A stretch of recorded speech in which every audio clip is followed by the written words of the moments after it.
ಎಲ್ಲರಿಗೂ ವೀರು ಕನ್ನಡ ಯೂಟ್ಯೂಬ್ ಚಾನೆಲ್ಗೆ ಆತ್ಮೀಯವಾದ ಸ್ವಾಗತ. ನಾನು ನಿಮ್ಮ ವೀರು ಕನ್ನಡ ಸರ್. ಇವತ್ತಿನ ತರಗತಿಯಲ್ಲಿ ನಾನು ಸತ್ಯಕ್ಕ ಅವರು ಬರೆದಿರ್ತಕ್ಕಂತಹ ವಚನಗಳ ಬಗ್ಗೆ ಚರ್ಚೆಯನ್ನ ಮಾಡ್ತಾ ಇದ್ದೀನಿ. 3ನೇ ಸೆಮಿಸ್ಟರ್ BCom ವಿದ್ಯಾರ್ಥಿಗಳಿಗೆ ಇಟ್ಟಿರ್ತಕ್ಕಂತಹ ಸತ್ಯಕ್ಕನವರ ವಚನದ ಬಗ್ಗೆ ಇವತ್ತಿನ ತರಗತಿಯಲ್ಲಿ ನಾನು ಚರ್ಚೆಯನ್ನ ಮಾಡ್ತಾ ಇದ್ದೇನೆ. ನೋಡಿ, ಈ ಒಂದ್ ಕಡೆ ನಾವು ವಚನ ಅಂತ ಅಂದ್ರೆ ಮಾತು, ಭಾಷೆ ಅನ್ನುವಂತಹ ಒಂದು ವಿಚಾರವನ್ನು ನಾವು ಆಲ್ರೆಡಿ ಹಿಂದಿನ ತರಗತಿಯಲ್ಲಿ ಚರ್ಚೆ ಮಾಡಿದ್ದೀವಿ. ಹಾಗಾದ್ರೆ ಸತ್ಯಕ್ಕ 12ನೇ ಶತಮಾನದ ಶಿವಶರಣೆ ಅನ್ನುವಂಥದ್ದು.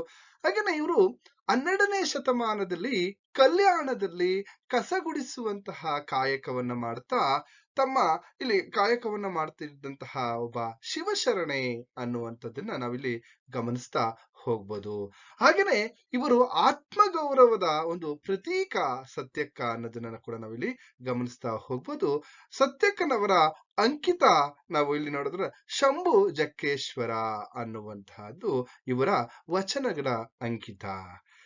ನೋಡಿ, ಇಲ್ಲಿ ಸತ್ಯಕ್ಕನವರ ವಚನ ಹೀಗಿದೆ: ಲಂಚ ವಂಚನಕ್ಕೆ ಕೈಯಾನ ಭಾಷೆ, ಬಟ್ಟೆ ಹೊನ್ನು ವಸ್ತ್ರ ಬಿದ್ದಿದ್ದರೆ ನಾನು ಕೈ ಮುಟ್ಟಿ ಎತ್ತಿದೆನಾದರೆ, ನಿಮ್ಮಾಣೆ ನಿಮ್ಮ ಪ್ರಥಮರಾಣೆ ಅದೇನು ಕಾರಣವೆಂದರೆ, ನೀವಿಕ್ಕಿದ ಭಿಕ್ಷದಲ್ಲಿಪ್ಪನಾಗಿ ಇಂತಲ್ಲದ ನಾನು ಅಳಿಮನವ ಮಾಡಿ ಪರದ್ರವ್ಯಕ್ಕೆ ಆಸೆ ಮಾಡಿದನಾದರೆ, ನೀನಾಗಲೇ ಎನ್ನ ನರಕದಲ್ಲಿ ಅದ್ದಿ ನೀನೆದ್ದು ಹೋಗ ಶಂಭು ಜಕ್ಕೇಶ್ವರ ಅನ್ನುವಂತಹ ಈ ವಚನದ ಸಾಲುಗಳನ್ನು ನಾವು ಗಮನಿಸಿದ್ರೆ, ನೋಡಿ, ಇವರು ಕಾಯಕ ನಿಷ್ಠೆ, ಉದಾಹರಣೆಗೆ ಕಸ ಗುಡಿಸುವ ಕಲ್ಯಾಣದಲ್ಲಿ ಇವರು 12ನೇ ಶತಮಾನ ಕಸ ಗುಡಿಸುವಂತಹ ಒಂದು ಕಾಯಕವನ್ನ ತುಂಬಾ ಶ್ರದ್ಧೆಯಿಂದ ಮಾಡ್ತಾ ಇದ್ರು ಅಂತಕ್ಕಂಥದ್ದು ನಾವಿಲ್ಲಿ ಗಮನಿಸ್ತಾ ಅವ್ರು ಹೇಳ್ತಾ ಇದ್ದಾರೆ.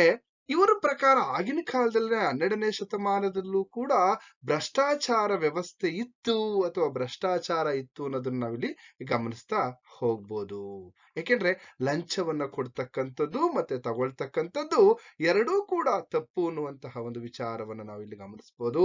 ಹಾಗೇನೆ ಅದ್ರೊಳಗೂ ಕೂಡ ಸತ್ಯಕ್ಕನವರ ಪ್ರಕಾರ ಶಿವಶರಣರು ಯಾವುದೇ ರೀತಿಯಾದಂತಹ ಲಂಚಕ್ಕೆ ಅಥವಾ ಆಸೆ ಆಮಿಷಗಳಿಗೆ ಬಲಿಯಾಗಬಾರ್ದು ಅನ್ನುವಂತಹ ಒಂದು ಸಿದ್ಧಾಂತವನ್ನ ನಾವಿಲ್ಲಿ ಗಮನಿಸ್ತಾ ಹೋಗ್ಬೋದು.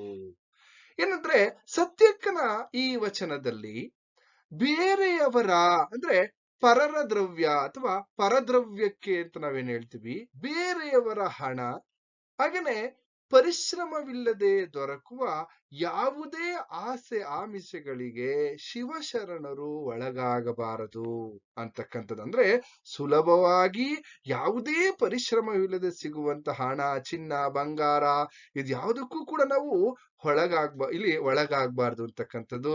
ಆಗೇನಾದರೂ ನಾವು ಆಸೆ ಆಮಿಷಗಳಿಗೆ ಒಳಗಾದ್ರೆ ಅಂತಹ ಪಕ್ಷದಲ್ಲಿ ಅಂತವರಿಗೆ ನರಕ ಪ್ರಾಪ್ತಿಯಾಗುತ್ತದೆ ಅಥವಾ ನರಕ ತಪ್ಪಿದ್ದಲ್ಲ ಇಂದಲ್ಲ ನಾಳೆ ಅಂತಕ್ಕಂಥದ್ದು. ಅದರೊಳಗೂ ಕೂಡ ಅಂತವರು ಶಿವಶರಣರು ಅಲ್ಲವೇ ಅಲ್ಲ ಅನ್ನುವಂತಹ ಮಾತನ್ನ ಇವರ ವಚನದಲ್ಲಿ ನಾವು ಗಮನಿಸ್ಬೇಕಾಗಿದೆ. ನೋಡಿ, ಇಲ್ಲಿ ಹೇಳ್ತಾ ಇದ್ದಾರೆ ಸತ್ಯಕ್ಕ ಏನಂದ್ರೆ, ಸತ್ಯಕ್ಕ ಹೇಳ್ತಾರೆ ಶಿವಶರಣರು ಲಂಚಕ್ಕೆ ಕೈಯೊಡ್ಡಬಾರದು. ಅಂದ್ರೆ ಯಾವುದೇ ಮನುಷ್ಯ ಆಗ್ಲಿ, ಒಂದು ಕಡೆ ವ್ಯಕ್ತಿ ಮತ್ತೆ ಭಕ್ತಿ ಎರಡೂ ಕೂಡ ನಾವು ವಚನಗಳಲ್ಲಿ ಗಮನಿಸ್ತಾ ಹೋಗ್ಬೋದು. ಶಿವಶರಣರು ಯಾವುದೇ ರೀತಿಯಾದಂತಹ ಭ್ರಷ್ಟಾಚಾರವನ್ನ ಮಾಡಬಾರ್ದು, ಲಂಚಕ್ಕೆ ಕೈ ಒಡ್ಡಬಾರ್ದು ಅಂತಕ್ಕಂಥದ್ದನ್ನ ಹೇಳ್ತಾ, ಹಾಗೇನೆ ದಾರಿಯಲ್ಲಿ ನೋಡಿ, ಬಟ್ಟೆ ಅಂತ ಅಂದ್ರೆ ವಚನಗಳ ಪ್ರಕಾರ ದಾರಿ, ಮಾರ್ಗ, ಪಥ ಅಂತಕ್ಕಂಥದ್ದು. ನೋಡಿ, ದಾರಿಯಲ್ಲಿ ಹಣ, ಬಂಗಾರ, ಒಡವೆಗಳು, ಬಟ್ಟೆ ಅಥವಾ ರೇಷ್ಮೆ ಸೀರೆಗಳು ಏನೇ ಬಿದ್ದಿದ್ರು ಕೂಡ ಅವುಗಳನ್ನ ಎತ್ಕೊಳ್ಬಾರ್ದು. ಯಾರು ನೋಡ್ತಾರ ತಡೆ ಎತ್ಕೊಂಡು ಹೋಗ್ಬಿಡೋಣ ಅಂತಕ್ಕಂಥದ್ದು ಅದು ತಪ್ಪು. ಆ ರೀತಿ ಏನಾದ್ರೂ ನಾನು ಕೈ ಮುಟ್ಟಿ ಆ ವಸ್ತುಗಳನ್ನ ಎತ್ಕೊಂಡ್ರೆ ಅದು ಎಲ್ಲೋ ಒಂದ್ ಕಡೆ ಅಪರಾಧ ಅನ್ನೋ ರೀತಿಯಲ್ಲಿ ಅಪರಾಧ. ಯಾಕೆಂತಂದ್ರೆ ಅದನ್ನ ಭಗವಂತ ಕೂಡ ಮೆಚ್ಚೋದಿಲ್ಲ. ನೋಡಿ, ಹೇಗೆ ನನ್ನ ಬದುಕಿದೆ ಅಂತ ಅಲ್ಲಿ ಸತ್ಯಕ್ಕ ಹೇಳ್ತಾರೆ ಅಂದ್ರೆ, ಶಿವನು ಕೊಟ್ಟಿರುವ ಭಿಕ್ಷೆಯಲ್ಲಿ ತೃಪ್ತನಾಗಿರಬೇಕು. ಮನುಷ್ಯ ಆಸೆ ಆಮಿಷಗಳಿಗೆ ಬಲಿಯಾಗದನೆ ಶಿವನು ಕೊಟ್ಟಿರ್ತಕ್ಕಂತಹ ಭಿಕ್ಷೆಯಲ್ಲಿ ಅವನು ತೃಪ್ತಿಯನ್ನ ಹೊಂದಬೇಕು ಅಂತಕ್ಕಂಥದ್ದು. ಹಾಗೇನೆ ಮನುಷ್ಯನು ತನ್ನ ಚಂಚಲ ಮನಸ್ಸಿನಿಂದ ಇಲ್ಲಿ ಅಥವಾ ಕೆಟ್ಟ ಮನಸ್ಸಿನಿಂದ, ಅಶುದ್ಧವಾದಂತಹ ಮನಸ್ಸಿನಿಂದ ಪರಿಶ್ರಮವಿಲ್ಲದೆ ಸಿಗುವಂತಹ ಅಥವಾ ದೊರಕುವಂತಹ ಯಾವುದೇ ಇಲ್ಲಿ ಹಣ, ಸಂಪತ್ತು, ಸಿರಿಗೆ ಆಸೆಯನ್ನ ಪಡಬಾರದು ಅನ್ನುವಂತಹ ಮಾತನ್ನ ಹೇಳ್ತಾ, ಒಂದು ವೇಳೆ ನಾವೇನಾದ್ರೂ ಪರರ ದ್ರವ್ಯಕ್ಕೆ, ಪರರ ಸಂಪತ್ತಿಗೆ, ಬೇರೆಯವರ ಆಸ್ತಿ ಇಲ್ಲಿ ಆ ಹಣಕ್ಕೆ ನಾವೇನಾದ್ರೂ ಆಸೆ ಪಟ್ರೆ, ಆಮಿಷಗಳಿಗೆ ಒಳಗಾದ್ರೆ ನಮಗೆ ಎಲ್ಲೋ ಒಂದ್ ಕಡೆ ನರಕ ಪ್ರಾಪ್ತಿ ಆಗುತ್ತೆ ಅಂತಕ್ಕಂತಹದ್ದನ್ನ ಮನುಕುಲಕ್ಕೆ ಹೇಳ್ತಾ ಇರ್ತಕ್ಕಂಥದ್ದು ನಾವಿಲ್ಲಿ ಗಮನಿಸ್ತಾ ಹೋಗ್ಬೋದು.